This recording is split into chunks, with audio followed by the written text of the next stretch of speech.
Do you do wrapper or do you not do wrapper? But first things first, let me introduce myself. Who am I? I am Samita and I run an eco-gifts and lifestyle label called Deidaaecogiftsonline. We are based in Melbourne, Australia, but we sell worldwide. This Plastic Free July, we have signed up for the campaign, the Plastic Free July campaign, as always. And as signatories to the Plastic Free July campaign, we have taken up a pledge to fight a battle against plastic. So we have uploaded 2 videos on Deidaaecogiftsonline, which happens to be Deidaa's YouTube channel. And these videos have gone viral. So apparently the Plastic Free July message is going down well. So this is our 3rd and last video, the final video in Plastic Free July. And who do you think we have in Deidaa's Zoom room? It's none other than Cheryl Sanders. Cheryl is an iconic eco-entrepreneur in Australia, and she is the founder of Wrappa Reusable food wraps.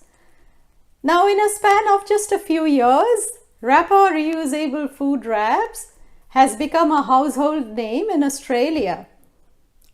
So, do you want to join me in conversation with Cheryl Sanders of Wrappa Reusable food wraps? You can listen to her, learn from her. So why not? Come along, join me. Hello, Cheryl, and it's wonderful to have you in Deidaa's Zoom room, and we are all excited about you, excited about Wrappa, and we'd love to hear you talking about Wrappa. So, and thank you for joining us this afternoon. I know you are a very busy eco entrepreneur, but you've still made time for us, and thank you so much from myself and my team and members of Deidaarati, which is the Deidaa Mail Club. A very warm welcome to you. Thank you for that. Now, we know about Wrappa, quite a few of us. You are quite the household name in Australia and maybe elsewhere also. I'll let you tell us a little more. So tell us, who is Wrappa? What is Wrappa? And what does Wrappa do? And how did Wrappa come about? So we want to know everything about Wrappa. Yeah. So over to you. Wrappa is essentially came about from when I was looking to have a eco-friendly business that I could run from home around my family. So previously I had been selling plastic lunch boxes and little bentoware and lots of plastic, and just realized just from selling it and the demand that we were putting out a huge amount of single use, well, mainly it was multiple use, but there was some single use plastics into the environment. So that really started to play on us, and realized that this wasn't what we should be doing. It wasn't responsible. As a parent, as well as my son was quite young then, so we had to look towards doing something for his future.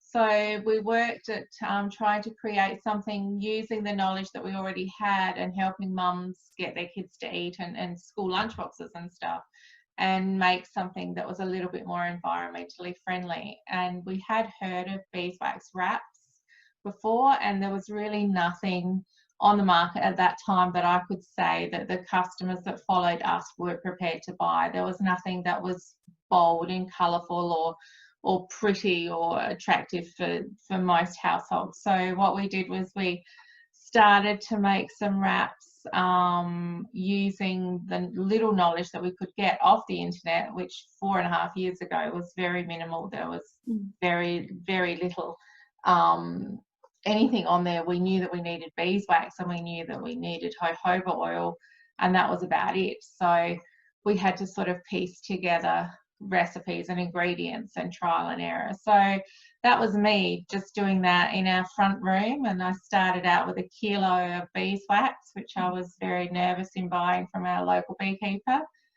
and a metre of fabric from Spotlight, and it all just pieced together. So slowly we've built up the business. My husband now works for us. We're a company now, so my husband works for us full time. So it's myself and my husband. And we've recently, due to COVID, we've recently moved back into home. So we're doing all our operations and all manufacturing from home, which is quite wonderful. So yeah, that's us in a nutshell. Yeah, but that's Australia, isn't it? Australia, I would say Australasia, because Australia and New Zealand, I know of pretty big companies, $1 million companies running literally out of the, the dinner table and the lounge room, so it goes on for a while, and more so with, bricks and mortar stores are being replaced with, online web stores, and there's no reason why you cannot do it if you have a big garage. Thankfully, I have a big garage. Yes, yeah. And I literally run my business from my lounge room and my bedroom at times, so it's a combination. But yesterday, we on another Zoom meeting, we were kind of tracing when the tide started turning. So with Wrappa, when do you think this happened, and when do you think people started expressing an interest in your eco product? Because a few years back, I've been doing this since a long time, ever since even before it became a buzzword, organic fabrics, etc. But only in the last few years that I have noticed that people are kind of sitting up and asking questions. They are talking about who are the makers, what are the ingredients, is it polluting, is it non-polluting? So when do you think so I understand you were talking about how you switched from plastic bento boxes to the all organic, eco-friendly, and I think your eco wraps are such, I use them all the time, so they're such a wonderful substitute. I mean, it's a perfect substitute for cling film. I don't use cling film anymore. No, there's no need. But when do you think you kind of detected a change in people's perception and their demand for eco products? So I think we were very lucky when we first started selling them. The first market that we did, we sold out with the products that we'd taken, and people were very receptive to it. It still took a lot of talking, which we still find now, even though probably 70–80% of people that come to us still have heard of the product. There's still a significant portion of people that haven't and that need talking to. But I would think in the last probably 2 years, since mainstream media have gotten a hold of wraps, like you've seen them on quite a few sort of homes and gardens show. We were featured on the living room probably 3.5 years ago when they did that hot or not segment. I don't know if you've ever seen that. And thankfully we were voted hot back then, which was good, but that was a bit nerve-wracking. But even then, it was still a relatively new product for mainstream. I think in the eco belts, or we jokingly call them the hippie belts, they've been around forever, and that's wonderful. So many people knew about them, but mainstream, I really think it's probably been 2.5–3 years maximum that they've been coming out. Too. Yeah, because initially, all the eco and the organic, and that's something I'm fighting up. Those are the stereotypes I'm trying to fight, so anyone who has an interest in organic or vegan is kind of a hippie stereotype. You wear those boho clothes and you behave in a certain manner. Whereas the mainstream, I think only of late, people have started responding to all of these organic products. And I honestly don't think we have a choice. We have to embrace this. Otherwise, just have to endure the pandemics and the tsunamis and, everything goes along with the abundance of plastic everywhere. So all of that is connected. So and the kids at school are being educated as well. So there's a lot of nude food days at school, which I think originally started at 1 day a week, they would have it, and now some schools just have solely nude food, so their kids aren't allowed to take anything in their lunch boxes that is a disposable product. Yeah. And anything that they do take, they also have to take home. Yeah. So that parents can basically see, you know, that this is what we're not allowed to have, this is what we shouldn't be using. Exactly. And I often get told, you know, the kids will berate the parents and tell the parents off, you know, Mum, you can't buy that, you can't use that Glad wrap. So, you know, educating on that level is brilliant, because that's where it's all going to start, really. And also a lot of the older people, we have a lot of older people come that, you know, will remember back to the wax wrap. Is like the paper that our bread used to come in. I mean, God, I remember that. That's a bit scary. But, you know, that's when we don't really know the origin of the beeswax wrap, which is something we get asked a lot, because, again, we have farmers that have been generations of farmers. Their grandparents, they'll tell us how their grandmum used to make fabric dipped in beeswax, or she'd hang fabric in beeswax on the front of their kitchen cupboard, so the dust didn't get in. So, you know, it's going back to something, I mean, it might be a bit more refined how we do it now and a bit prettier, but it certainly goes back to something that was used a long time ago.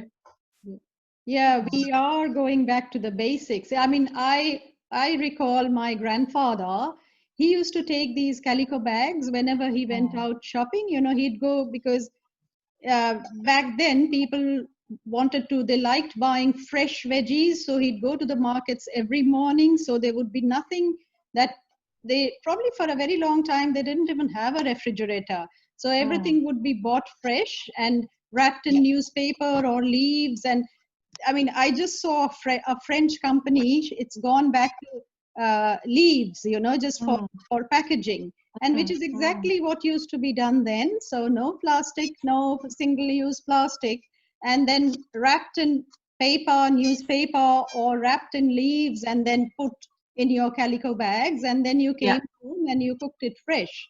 So, and see, COVID has had an upside that people have actually started cooking and using their kitchens other than just, you know, using kitchens for drying clothes. They have started using kitchens actually. For instance, my daughter, she is a busy professional and she used to eat out all the time. But because she is working from home, she is cooking a lot and she's trying out new recipes, and she's tried out. She was the one who first tried out your wraps, and she wanted to have them and got them. She's been using it much more than I am, actually. Yeah. Oh, she's a good girl. That's good. That's what we like to hear. Yeah, so I have been in business long enough to know, Cheryl, when we talk about these things, these sound easy. But in reality, these things are not that easy. So what challenges I know initially you went to Spotlight, you just bought off local people, local manufacturers. But I know as your business has expanded, and what are the different challenges that you faced, and it'll be a learning for us, you know, or for startups who are just thinking about or have just launched their businesses. What challenges did you face, and what did you do to overcome these challenges?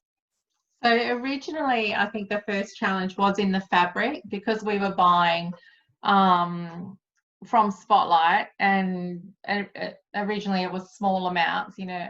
Then it sort of got to the point where I would go in and spend $5,000 at a time in Spotlight, and sometimes the girls in there would cringe, and other times that, you know, if they'd had a slow week, they would sort of be grateful for me walking in there.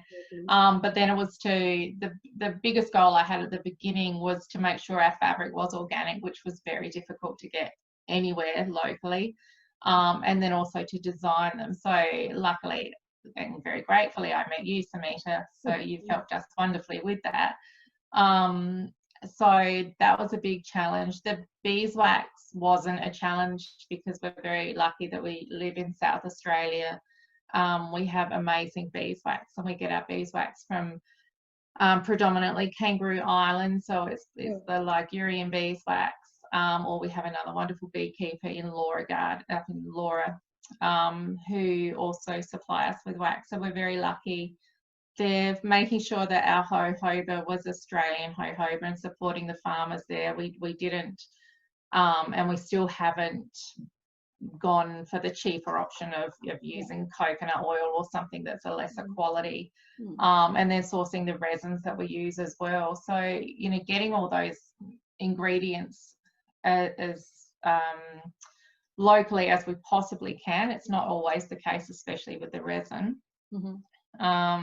But making sure that at all times we stick to our standards without bowing down to wanting to reduce our prices, because there are a lot of wraps on the market now, and you will find ones that are cheaper than us. You have a lot of people making them from home and selling them at the farmers markets, but you know, we can still very safely say that ours is a premium product. Ours is one that will last a long time, and that is because we haven't given into saving $1 here and $1 there and buying cheaper quality. So, you know, maintaining standards, I guess. Absolutely. Set the standard that you want and stick to it, because ultimately the quality product that you present is what's going to grow your reputation. So that's a big thing for us. Absolutely. And I can vouch for that, because I've been using Wrappa for a while now, and I have seen that people are selling these wraps nowadays, quite a few people, even in the supermarkets. But whoever uses Wrappa has come, and including myself, they have all come back and told me that the quality of these wraps is just unparalleled. Like no one else makes wraps which are, you know, so effective, and they stay with you for a while, very easy to use and maintain. So if it comes to quality, I can vouch for that. The other thing that sets you apart, Cheryl, is you are no longer buying your prints from Spotlight, and you do have some beautiful prints. And that, being a designer, it's of great interest to me. How do you think about, you know, the themes and I know you are inspired and influenced by Australian nature. So where does all of that come from? Is it because you live in South Australia that's very close to nature anyway? So, or have you been always an outdoors girl, or how has that happened? How did you not think about rockabilly or something like that? And how did you or something? We did some rockabilly ones when we were getting the fabric from other companies like Spotlight and whatever. I was going down pathways of we would do some, like you said, rockabilly ones. We did some Mexican Day of the Dead. We did everything, and as long as my packs looked pretty as a 3-pack, like to me every pack had to tell a story, right? That I didn't mind sort of trying out some different designs there. But when it came to us actually having to make our own designs and sit down with our graphic designer, who's amazing, and she can basically, if I say to her this is what I want, she knows me well enough now to put what I want onto paper or onto fabric. So as far as designs go, it just naturally came about that everything I started saying to her this is what I want turned into being Australiana. And it was I mean, we still have our cactus pack, which is a very popular pack, and that's not Australian. I'm sure we have cactus in Australia, but that's not really my thing. But I mean, I grew up on a farm mainly, so we had lots of gum trees around us, not so much flowers or natives, but definitely gum trees, and I absolutely love gum trees. They're probably one of my favourite things ever. So gum trees and gum leaves and magpies. And magpies. I was about to say that. And, you know, we've just done the koalas and the ice bobos and the wombats. So, you know, that was always going to feature strongly with us. But yeah, that's me. That's my personal love is Australian stuff. Absolutely. And I can see that that's reflected in your work, and it's done very well also. And I'm sure you found the right person, because, you know, getting to work with the right people. So you have a knack of, like, you know, you are good at picking up the right people. And it's not just about the design or like anything, product design or product manufacturing. is just not, especially in our field, it's not just about one person, it's about putting together that right team. And at times I have made mistakes myself in, We all have, yes. that's exactly what I'm trying to, my next question is about that, that have you made mistakes, and would you have done something differently? Like with my web designers, it's always, and maybe I'm a Virgo, I'm probably too exacting, too demanding. But have you made any mistakes that probably going back, if you were to start all over again, you wouldn't do it? I've definitely made mistakes. I think the beauty of it is now I can look back now, 4.5 years into the business, and I'm grateful in one way for mistakes that have been made, because it makes me focused on where we are now, where I want to be, and also what I am happy with now, rather than necessarily having massive aspirations to take over the world. I'm very content with the organic spread of Wrappa and how word of mouth gets us out there, as well as, obviously social media we couldn't be without. But, mistakes, definitely, I think. But I'm, like I said, if I hadn't made them, I just feel that we probably wouldn't be where we are. And as a business, as a company, and as a family, I think we're at the best place we've ever been now. Only very, very recently, which is quite funny in the middle of a pandemic that I can say that, but it's true. So I'm quite grateful for the mistakes, really. True. I mean, we all learn from the mistakes, and once we can identify and learn from and move on, I think that's about, all of us go through that journey, but we have to cut our losses, and we have to make sure that we've learned a lesson, and then we have to find opportunities. So yesterday, the person asked me, so what is that one tip, amidst COVID and everything, what is it that you would tell businesses who are struggling or who are starting up? And I said, see, you have to look for and find opportunities. So I mentioned a person I know. I met him on another forum, Business Victoria meeting or something like that. So he was making wine, and now he's making sanitizers, Yes. Yeah. How he is rebooted and reinvented, and I know you're very good at that. So how are you? And you are flourishing even in spite of the pandemic, and that's something I don't think many people will be able to say. So what's your secret, Cheryl? How have you coped with the current situation? I know in the beginning you told me that a lot of your markets were cancelled and things like that. So how have you overcome all of that? So as you said, we had a lot of the markets cancelled. We had a few big ones in March, which we had no idea that they were going to cancel, and we were prepared for them. So once they'd cancelled, we were also losing quite a few sales through retail outlets because they had all shut down.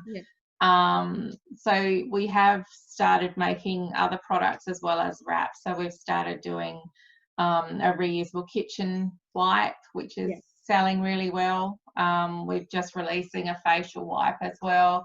A couple more products which are coming out at the end of, not the end of this month because that's only a couple of days away, but very soon, maybe in the next 2 weeks, which I'm very, very excited about. That was probably my biggest goal, is about to actually come into fruition. So I'm really excited about that. And then we downsized, we cut back. We've, like I said, we've moved back home. We had a big warehouse where we were operating from, which was probably too big to what we actually needed.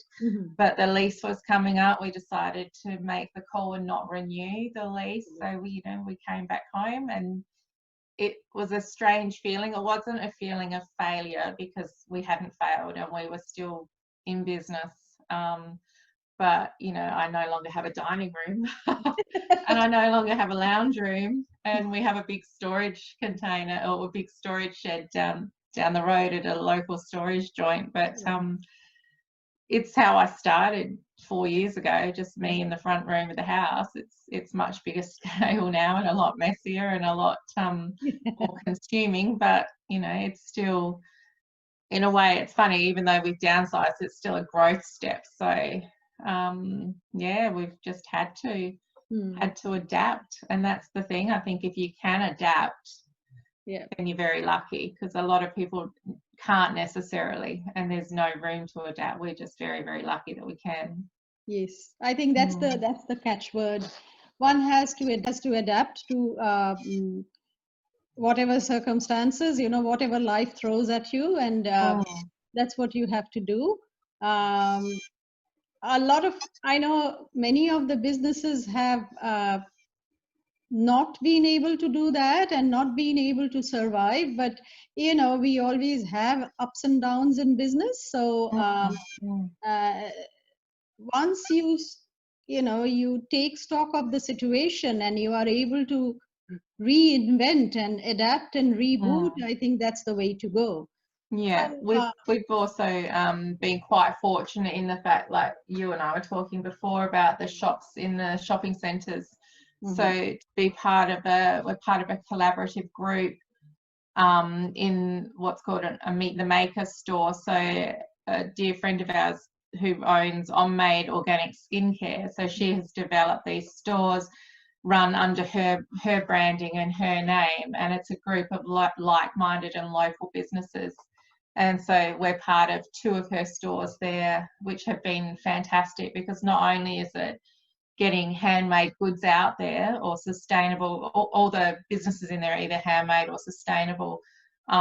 So it's been fantastic where the markets haven't been open. These shops have, obviously they were closed for a little period, but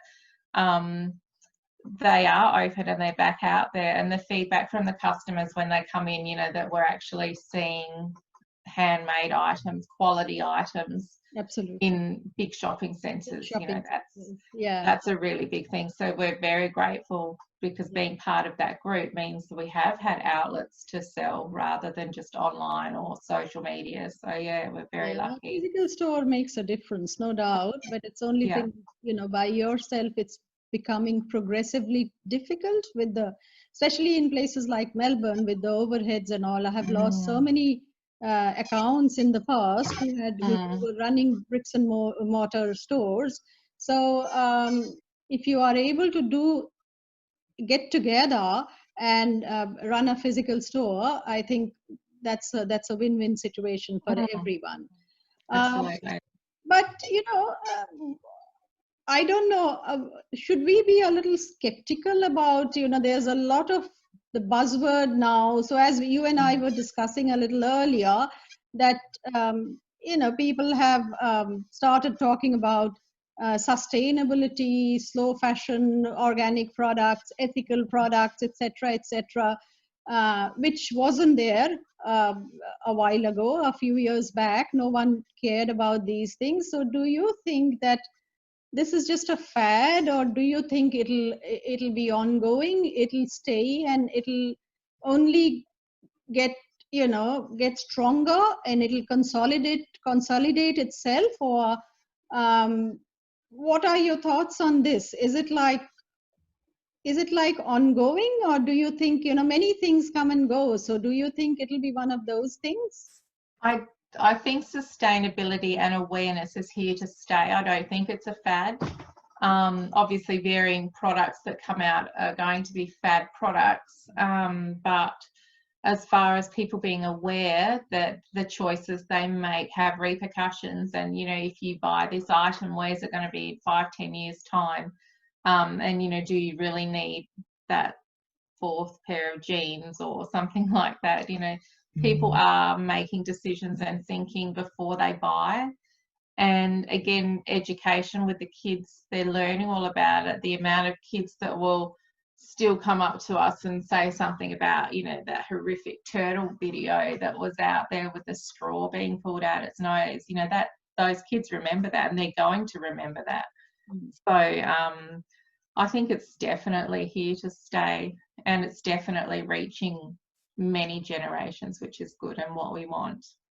Yeah, absolutely. Me too. Mm, It's just that you have to spread, and I think you and I, we are doing just that, spreading the awareness without mm, trying to, we are not scaremongering, we are just trying to mhm. make people aware of Yeah, what the repercussions can be, what the fallout can be of using plastic or using. I have seen firsthand, the evils of fast fashion, and mm, how it dehumanizes anyone, the men and women who work in mm, fast fashion, and also absolutely. the evils of, what they do to your landfill and things like that. Mm, So if we spread awareness about, how we need to do all of these things to be able to, retain this planet that we call our own. So mm. I too think that it's here to stay. Yeah, uh, yeah, definitely. Cheryl, I know you have a very very strong community bias. Like, Mm, you're thinking about talking about community. You are getting together with several other entrepreneurs, and you always do those giveaways and things like that. mhm, So mhm, how do you, as eco entrepreneurs, we have a kind of responsibility and obligation towards the wider community. So, mm, for instance, how do you respond to, say, when we were having the bushfires, or not only bushfires, even from day to day kind of involvement with your communities? So, what mm. that Wrappa is doing for and with the community. So, how do you relate to your immediate community or the wider community? Yeah. I guess in that way, a lot of it is on a personal level, whereas we will donate. So it's very hard to go up to somebody who's just experienced, for instance, the bushfire, and say, here's 5 packets of wraps. That's not what they want. So, we were doing monetary donations at that time rather than product and making it about us, which is certainly not what we wanted. We did a lot of grocery shopping at that time, where we had somebody down in Victor Harbour that was taking product and food out, a lot of it going to Kangaroo Island. Supporting our beekeepers on Kangaroo Island was huge for us because they lost over 400 beehives. So we did a massive buy up of Kangaroo Island beeswax, so we've got enough to last us quite some time. But that helped them. It also helped us as well in that respect. So that wasn't entirely selfless. But anywhere where we can have a bit of social responsibility, we do our best to do that. We've just launched the Sea Shepherd wraps, that we have Yeah. a licensed agreement with Sea Shepherd, which was definitely the top priority on my list when I first started, aside from this thing that's coming up, which is exciting. But that was to work with Sea Shepherd, so we were really grateful for that. And a portion of our sales go back to Sea Shepherd. So again, it's creating awareness for the good that they do. I mean, the good that they do far outweighs anything that we do. They're a global organisation. They have a massive reach. They're putting the word out there to protect not only the oceans and the environment, animals within the oceans. And they're just an amazing company to be associated with. So we're doing that. We have random little things, which we have one of our packs with the koalas on. So part of the sales of that we put aside, and we foster koalas through the adoption program. So we use some of the money from those products to do that. And I guess, where we can, we very rarely say no to a call from a kindy or anything like that. I think we've possibly only said no twice in the whole time we're going, because it was just at a time where we had handed out so much. I think it was just a very crazy month. But it is about giving. And I often have friends of mine that will purposely go and buy my wraps online on our website, and within 5 minutes of them buying, I'm typing away an angry email to them saying, don't do that, I'll give them to you. And they don't like to do that. And I have one girlfriend in particular who'll be laughing watching this, And but to me, if I can't do things like that, then what's the point of being in business? So, you know, if you can't afford or can't warrant to be able to help somebody or give to somebody, then, you know, to me, it's not, it doesn't feel right. So yeah, I got this surprise parcel in my mailbox one day, and they were, I think you'd sent me quite a few of those beautiful wraps, and I'm using them, and I'll when I'm doing the introduction, you know, I'll be showing how I am using them. So that was much appreciated, and we are really getting a lot of use out of your wraps. Now all of that's good, Cheryl, but being an entrepreneur myself, there's one question I would like to ask you. How do you balance? Like, how do you have it at all? Like, you know, the work-life balance, or wow. work balance? It's hard because this where I'm sitting is my dining room. That's my kitchen. That's my lounge room, which is now the manufacturing room. And behind me in the dark is my family room. And you can probably see my laundry hanging by the heater. I just move my head so you can't see it. So, you know, it is difficult to have a balance of home and family. But I guess you just have to make it as best you can. Like I've said to you, sometimes I'll be talking and my dogs will go off because I have my dogs in the house, and they're probably going to go off any minute because my husband's just but you just make it as much make as much time for yourself as you can. And you know, Trevor, my husband, is amazing. He'll often say, why don't you go here for the night, or why don't you go out for a movie? Thankfully we can do that again now. And you know, he's the same. He'll do things that I don't do. Like he's going on a motorbike ride this weekend, or I might go to our cabin the next weekend. But we purposely, because we know we have to, make time to actually go out. And, yeah, there's one. Here comes another one. There we go. He's not to miss out.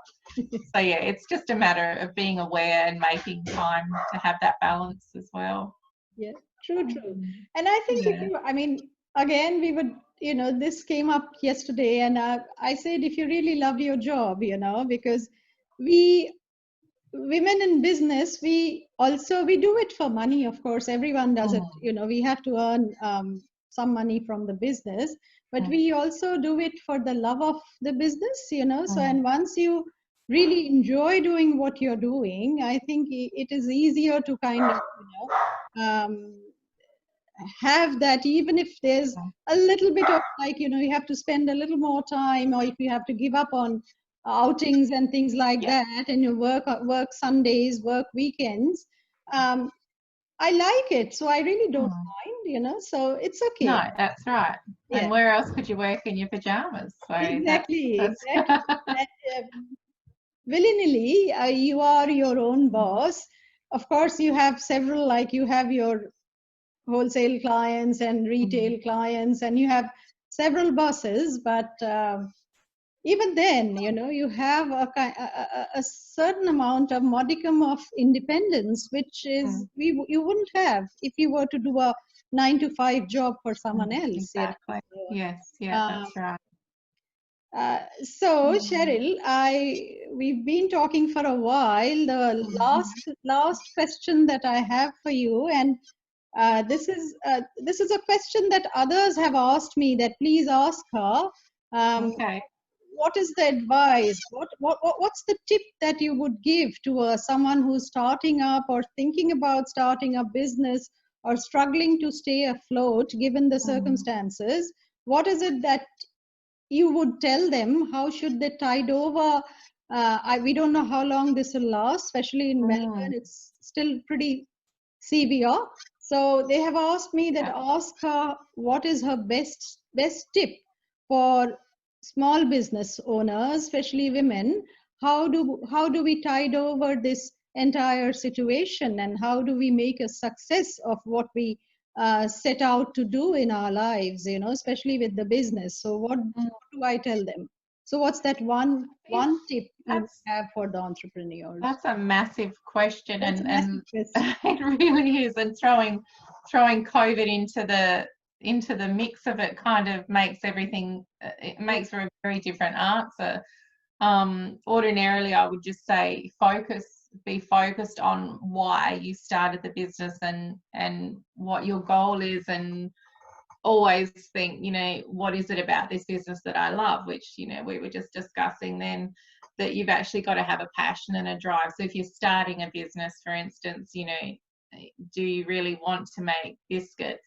Do you love biscuits enough to make that a full-time business, or, you know, you're going to get sick of biscuits after 3 weeks? So, but you know, that's a normal business in normal circumstances. When we throw COVID into it, how do we survive that? That one I don't really know, to be honest, because what I say today could mean nothing tomorrow, because we don't know what's around the corner tomorrow with COVID. So I would say, you know, at the moment, aim for just survival rather than growth. At the moment is not a great time, personally, from my point of view, to be going, right, we're going to invest here, or we're going to try something. I mean, maybe trying something new. I feel like I'm talking in circles with this one, because that's literally how I feel. I don't have an answer for COVID.